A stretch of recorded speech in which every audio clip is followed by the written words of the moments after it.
Hey, what's up? Welcome back to The Victors Podcast. I'm JB, and today's kind of a special episode because I have a co-host with me today, and he is my brother, a Michigan State alumni and football enthusiast.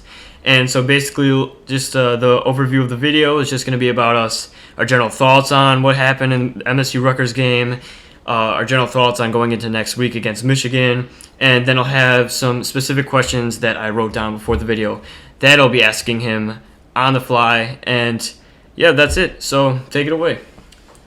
Hey guys, Jeremy's brother here. Proud to be on the podcast. So yeah, I'm going to help give you guys an idea of how Michigan State fared last week and what you can expect this upcoming weekend. If you want the quick version, Michigan State lost to Rutgers last week. If you want the longer version, you can stay tuned here. So I'm basically going to have like a quick general overview of the game and then go through what Michigan State did that actually looked good and why Michigan should be a little worried that MSU isn't as bad as they looked last week. And then I'm going to go into the bad and basically just talk about how terrible MSU was last weekend and why it probably won't change this weekend. So to start, general overview. I'm sure if you saw any highlights of the game, they obviously mentioned that Michigan State had 7 turnovers, just totally sloppy and brutal. The offense just looked terrible because of it. There were some bright spots in the passing game outside of the turnovers. A lot of turnovers happened in the passing game, either receivers or Lombardi fumbling or picks. But Jaden Reed, transfer from Western Michigan, did look good at receiver. He actually was one of the bright spots on the day. Besides his fumbles, he had 2 fumbles, but besides that, he had a 50-yard touchdown catch, and I think he had something over 100 yards. He was pretty good, a number of catches. Receivers overall look like the best position group, I think. Jalen Reed averaged 111.6 yards per catch, and he had 128 yards on 11 receptions. Yeah, definitely a good day. And Jalen Naylor is a pretty good number 2 receiver coming back too. So, yeah, in general, receivers are okay. Running game was absolutely brutal. Our backs ran 31 times for 62 yards, 2 yards a carry. Against a team that gave up 200 yards a game and 5 yards a carry last year. So that's just absolutely terrible. And along with that, we missed on like a number of 3rd and short and 4th and short situations. So, combination of the running backs and the offensive line, probably more offensive line. It's just really unexcusable that they could not run the ball on a team that, should not have the kind of talent that should be able to stuff you like that. On a team that last year contended for nothing and contended against no one. Yeah. So. Yep, and then on the defensive side, although we only gave up 276 total yards, just eyeball test, looked bad, gave up plays at the worst times. Rutgers was stopped by the end zone on a short field a few times off for turnovers, so, that might play into the lower total yards just because they were getting the ball on short field so often. So, defense just, I don't think running or passing either looked considerably worse than the other, but they were able to move the ball on us, and especially in times when we really needed to stop when we were trying to come back. So that shouldn't happen against that kind of team. All right, and then, so going into, the good and why Michigan should potentially be a little worried this weekend. Lombardi was not as bad as he seemed. If you're just kind of casually watching the game, you'd notice his fumble, like on our own 1-yard line, pick that was just to nobody. There was. I don't know whether it was not very good communication, but he was looking at, staring in that part of the field the entire play. If you watch his eyes, they never move. And then he just throws it right to the DB, and it's like he doesn't even flinch. Yeah, on one hand of that play, and my first thought was, it's miscommunication. He thought the receiver was going to cut. But then you watch it again, and I'm like, when was he throwing this ball expecting the DB not to get there? Because the DB was reading his eyes the whole time. Yeah. It's not like the receiver ever even really had great position on him, or he wasn't that far away. It was just, it was obviously miscommunication, but at the same time, even if there wasn't miscommunication, he made a cut.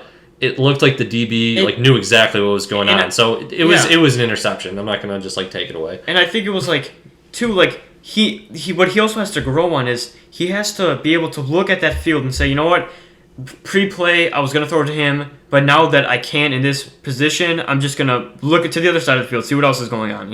Yeah. In-game changes. Yeah, and I mean, so that was just kind of discussing the turnovers for a second, but he was 31 of 43 for 319 yards and 3 touchdowns.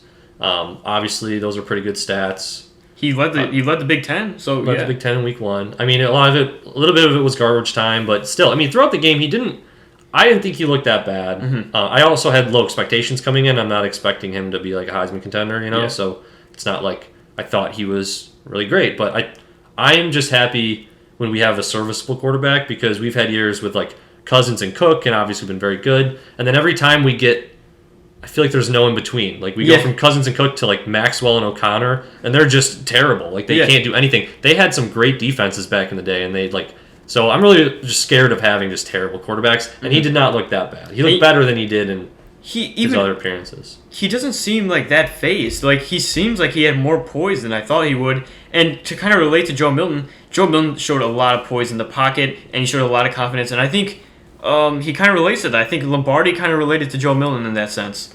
So I would say he did have poise. He didn't seem nervous the defenders were coming, but he also didn't have a great pocket presence. Like he couldn't even tell they were coming. Like on his fumble, I mean, the running back completely whiffed on the block on his fumble. So it's not, that one wasn't his fault. There's no way he should have expected someone to get there in like 2 seconds.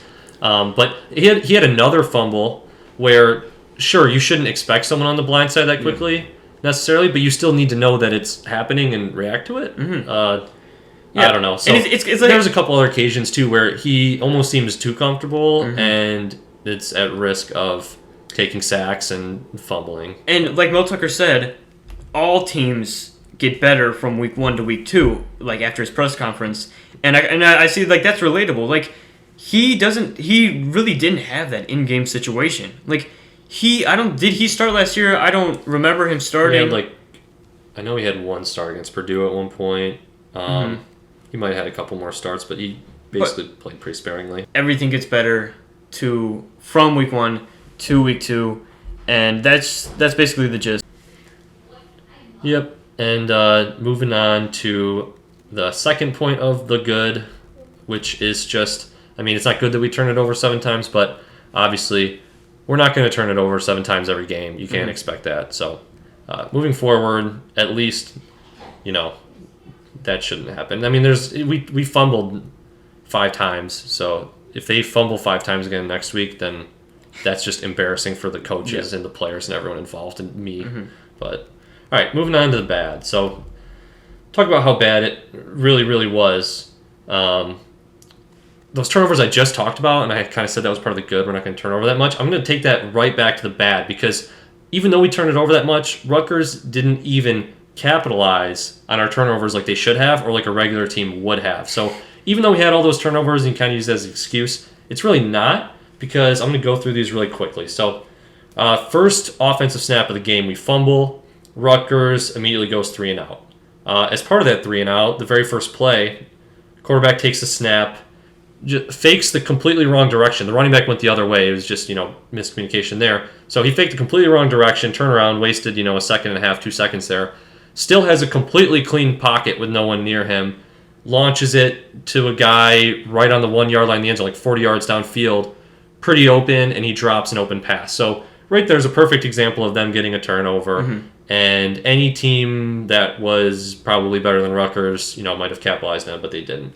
All right, moving through the rest of them. So we fumbled on our own 1, and of course they scored a touchdown. Lombardi threw a pick, and they scored a touchdown, so that's 14. But coming up after that, we fumbled again to start the second half, I think it was, and they threw an interception immediately. I think it was the first or second play. After that, we fumbled again, and they went 3 and out. One of the picks, one of Lombardi's 2 picks was it was 30 seconds left. It was in garbage time. It was meaningless. So even though, so it's really 6 turnovers, because that one was him just chucking something up because we were about to lose. We were down 2 possessions with no time left. And then there was one more punt that we muffed when they scored a touchdown. So in total, that's 21 points. They scored 3 touchdowns off our 7 turnovers. And even though, of course, that seems like a lot of points, we also scored 10 off their 3 turnovers. So if you take away all the points off turnovers and just try and forget the turnover excuse, at best, it's a complete wash, and it was basically a tie because they scored 11 more points off turnovers and we lost by 11. So having your best case scenario losing to Rutgers or being tied with Rutgers is not very good. Mm-hmm. All right, moving on through the rest of the bad. So just a few examples of bad coaching, and the first one's really just bad coaching. The last two could be bad coaching, or you could consider it just kind of because they didn't have a lot of off-season practices with the whole COVID thing going on, of course, and not having spring practice. But yeah, so to start it off, the fourth down calls were absolutely atrocious. So they had 4th and 3 as their second drive. They had maybe the second, third, whatever it was. They had a 4th and 3 at the Rutgers 44. So 4th and 3, and I rewatched it, and it was like 3.5. Like, it was not a generous 3. It was the other way around. And at that point in the game, they had to run the ball 4 times for -4 yards. So now here we are at the 44-yard line, averaging -1 yards a carry, running the ball on like a 4th and 3. I know it's the first game; it's only 4 carries, but still, like you haven't seen us even move the ball in this team on the ground at all. There's no evidence of that. And that drive, they actually had a really nice field position and started right around there. It's not like they were moving the ball in rhythm. No, it was four plays, and they decided to go for on 4th and 3 at the 44. And they don't get it. And yeah, one point I want to make about going for on 4th down all these times is like, there's 2 ways you can look at it. But me personally, if you're playing against Rutgers and there's like a lot of time left in the game, like you're expecting to be able to outplay them. So you don't want to risk losing field position and risk this stuff. Anything can happen on one play. If I'm playing Ohio State and I'm down 14-0 and I'm in the same position, maybe I'm pulling the trigger because, we can't fall back to Ohio State. Like, and anything can happen on one play, and we really need to score here. But against Rutgers, you're gonna punt the ball away, try and pin them, and rely on the fact that they're not going to be able to just march down the field on you, and you're going to get the ball back in a similar spot. You don't have to take these risks against a team that you are just more talented than or should be. And more often than not, a lot of teams that aren't as good as you walk into a game with a pre-written game plan for basically like the first half or the first few drives. So you want to put yourself in the position so that next half you can make those adjustments. Just they got whatever points they got, but don't put them in a position to get more points than they should have, so that when you have your comeback in the second half and you make your adjustments, you're in a better chance to make that comeback and win that game. Exactly. Then the next 4th down is 4th and 1, right at midfield, down 14-0. Now, we did end up scoring a touchdown on this play. So, and I'm sitting here calling it stupid, but I don't really think about it that way, about the outcome ever, because the outcome really doesn't have anything to do with the decision at the time. And I'm not going to say it's that stupid. It was a 4th and 1. To me, that's way better than go for it on like 4th and 3.5. I think that's a huge difference. And yeah, so this one was more reasonable than the last one, of course. But they did end up getting like a 50-yard touchdown pass on it, on just like a short pass. And then he took off for 50 yards. Then the last one, 4th and 2. Another one that a lot of people might actually think they should have gone for it, but me personally, probably more conservative coming from D'Antonio era. They're at the Rutgers 21, down 28-20, so 8-point possession game. But there's still 5 minutes left in the third quarter. And it's a 4th and 2. So it's a chip shot field goal, 38-yard field goal. And a lot of people would say, oh, you're down 8, go in and try and tie. But to me, there's 5 minutes left in the third quarter. There's an entire fourth quarter. You're supposed to be better than this team. Take your points where you have them. And, bet on the fact that you're going to beat this team over the last, quarter in 5 minutes. Like, I think you take that over risking it again and losing points against a team that you should be better than. So yeah, that was it for the 4th down. There was one more 4th down call in garbage time that they connected on, but they had no choice there. They're down like multiple possessions. So the other things I got here for kind of bad coaching / might have been like lack of practices. Missed blocks. So Lombardi fumbled that one on our own 1-yard line, and the running back just completely whiffed on the block. Like, he could have, I don't know, this one was weird. He could have gotten there in time, but you can't, in general, you can't just have, players coming in unblocked just because they're not accounted for. That goes back to bad coaching. That goes back to whether it's Tucker, the offensive line coach, the running backs coach, whoever. You can't just have guys coming in unblocked and no one notices. Yeah, and look at it from any angle. He just whiffed. Like, you are responsible for the outside okay? From anyone, and especially since he faked the handoff to the left side, you are responsible from anyone from the left side. And maybe if he faked the handoff to the left side, he came around the right. It was harder for him to get to it, but he was right there, and he just didn't make the play. And that was on him. Yeah, and there were two more examples of the exact same thing. Another one with a running back where basically the same thing happened, and Lombardi got hit, and it was an incompletion, but very close to a fumble. Like they were talking about whether or not it was a fumble. Yeah. And then there was another one where I think a tight end or someone just I don't know, he just completely missed the block. Like if you just watch the play, his man would have been the guy on his left here, and he kind of steps up to the right like he's going to block the other defensive end, or I don't know, whoever it was on his right side, and then tries to recover, but it's already too late. And that guy was basically just not accounted for. Like he was trying to catch back up to him too late and caused a fumble. Michigan State did recover that one, but still. The same thing happened like 3 times on these missed blocks. So that goes back to coaching in the end, making sure everyone's accounted for and everyone knows how to do that. And I know what specific play he was talking about. And so what happened is, a lot of times when you go to double team a defensive tackle or nose tackle, the only reason you double team and you let the defensive end around is because you know that, say, he's coming from the left and that play is going to be so fast to the right, so he's just going to shovel past it to the running back, or it's a screen. It's like he's going to get the ball up so fast that the defensive end will not be able to impact. But it was actually the play actually, I'm pretty sure, was in his general direction, so he just got there completely, and he just made the wrong play. I don't know what he was thinking, but he was supposed to block him, and he didn't, and then he got to him too late. Yep. And then the last thing, so Michigan State did actually get a pick 6 at one point that was called back for a penalty. Now, I was trying to find after the game where the penalty was, because I watched it live, and I was like, that's not a penalty. I don't see a penalty anywhere. Just like watching the highlight that they're playing. And then after the game, I tried to find where it was, and it was on number 45. And when I watched the replay, when he picks the ball off, 45 is behind absolutely everyone, like behind where the quarterback was, and on the ground. And then he takes this ball back in the end zone. So obviously, whatever he did, I was having trouble finding it. Obviously, it was an idiotic penalty away from the play where they go and just run into someone for no reason. And I mean, I'm not gonna kill Tucker over the fact that one guy had a stupid, block in the back kind of a play, but you gotta clean that up. I absolutely hate when guys just go knock someone out for no reason, so far away from play, and take back 15 yards. Yeah, it just really bothers me, and it does go back to coaching in the end. But I mean, one time in the first game, it's not the end of the world, but gotta clean it up. And even that happened in the Michigan game, and this is on Harbaugh. So Ben Mason, although I love him, he's a big, strong player. He's a good player. He's a fullback. He's a hard-hitting guy. He is bonehead. He made bonehead plays against Ohio State last year. I remember bonehead plays against Notre Dame. This guy.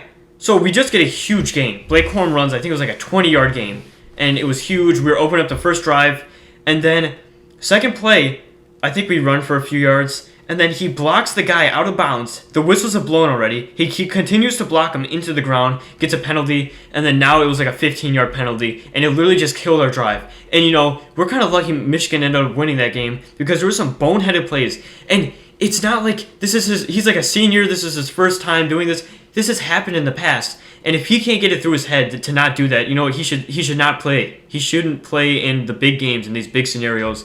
Maybe put him in trash time. But if you're going to continually do this and kill drives, then, dude, come on. You're making the team lose. You're putting them in the position not to be able to win the game. So that just kind of makes me mad. And I totally agree with what he said with Mel Tucker. He just has to get that done. He has to. Yeah, there's another one, too, where...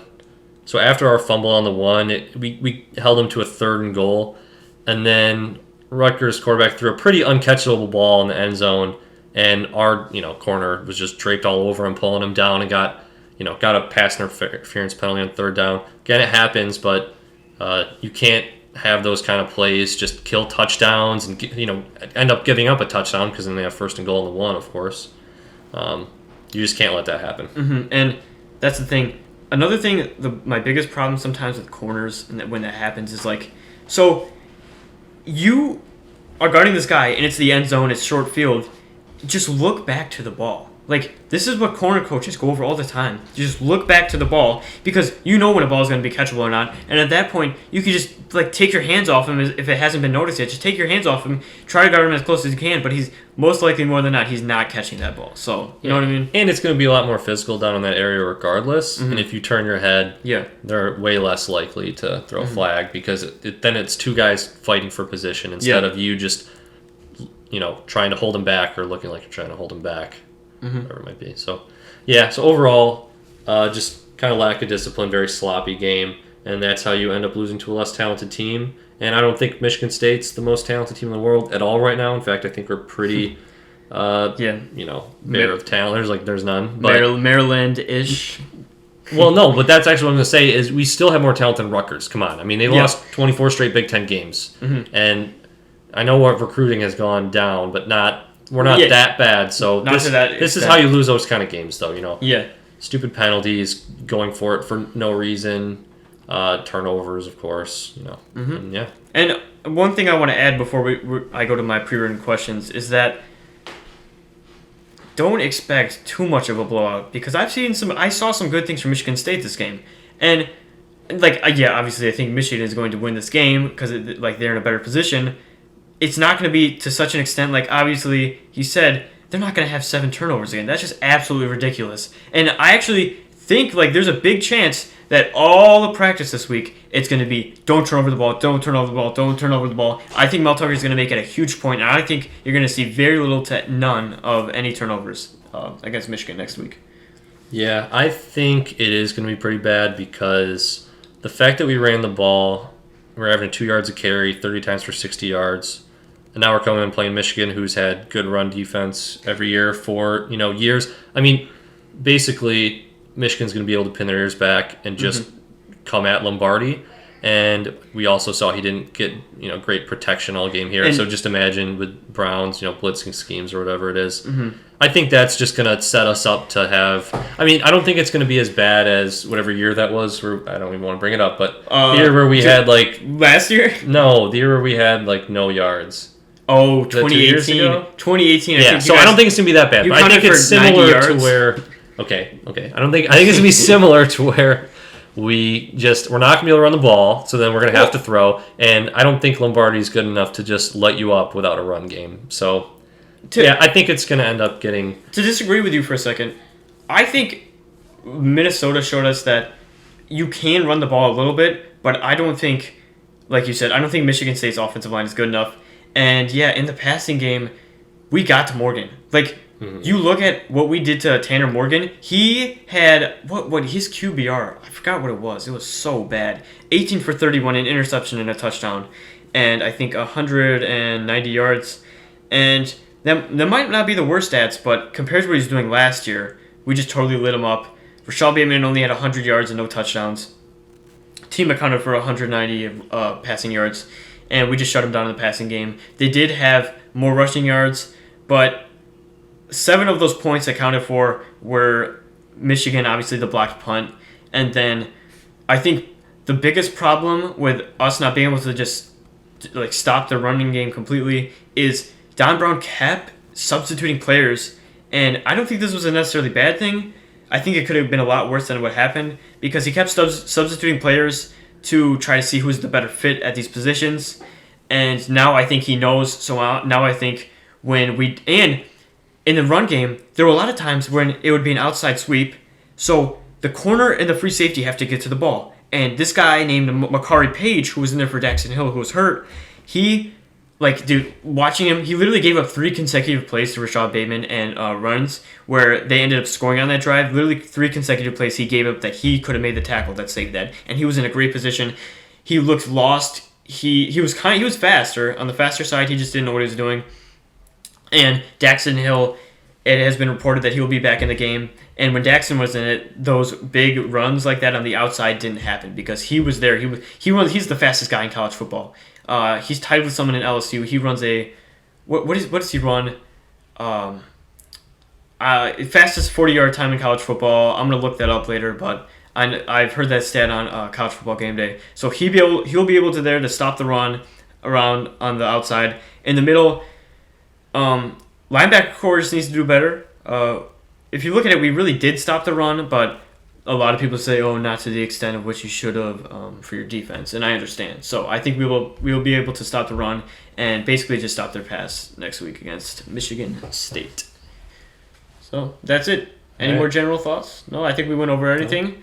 So now next up is our 7 questions I have pre-written for my brother. So my 7 questions. Number 1, how big of an upside do you think Rocky Lombardi has coming into this Michigan game and just for the rest of the season? I think he has a pretty decent upside from last game. I mean, nothing crazy. I don't think he could ever be, playing like Justin Fields right now, best quarterback in the Big Ten or anything. But I think he could be, a top 5 or number 5, 6 in the Big Ten type quarterback.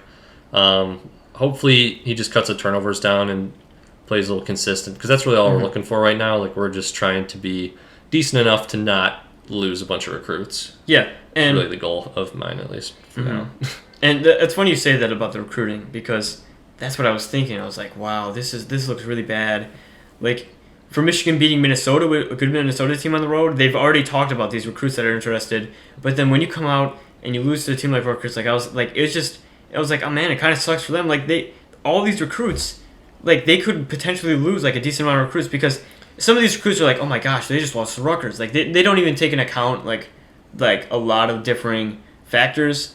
But maybe a lot of them do, but even some of them, you know what I mean? Yeah, it's deflating with a new coach when obviously you're new and you have that. At least you have the chance to come in and say, this is how we're going to do things. I'm building this. This is how I'm going to build it. And if they kind of like what you're saying, then it might get someone excited who's rated a little higher. Yeah. Even if we don't have the greatest players on the team at the time, but then when you come out and start losing to Rutgers in your first season, that's the ultimate. Like, that's all Tucker has on his Michigan State resume right now, and you're not going to find a lot of recruits that just want to hop onto a team that looks like they're on the way down, even with the new guy coming in. Yep. All right, so number 2, what do you think was the weakest position group on the team after the Rutgers loss? And think about this for a second. I would probably say, I already know. Okay. It would be like the offensive line, just from the fact that we couldn't run the ball on them. Defensively we look bad at times in different positions, but I don't think any individual piece of the defense just got totally shredded. We gave up plays and, third downs and just times in the game when we needed to stop. But still, nothing looked kind of worse than the other. But the offensive line and just the fact that we could not run the ball was just pretty bad. And that actually leaps onto my next question of accounting for sacks and accounting for Lombardi's runs. Michigan State finished with 50 yards on 39 carries. So what does Chris do, their offensive line coach, to get his line ready for this Michigan front, which seemed pretty decent against Minnesota last week? Yeah, I think all you can really do is try and make sure that they're playing with fundamentals and at least just not letting guys come off unblocked, especially against a team that blitzes a lot. And when they're more talented than you and one-on-one, a lot of defensive linemen might beat our offensive linemen one-on-one. So you can't let people just come in totally unblocked when you're also maybe getting beat on the other side. So it's going to be tough on Lombardi because of that, and tough to run the ball. And as a Michigan fan, I'm really excited to see what Kwity Paye and Aiden Hutchinson do.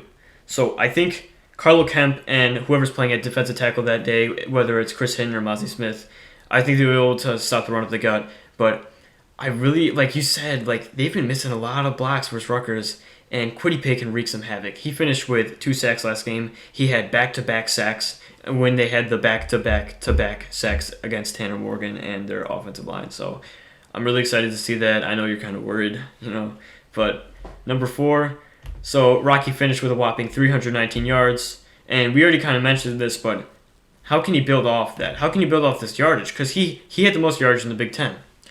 Yeah, I think just trying to remain confident and maybe just, like I said earlier, just like pocket presence, just kind of trying to be aware of what's coming so he doesn't end up with those turnovers.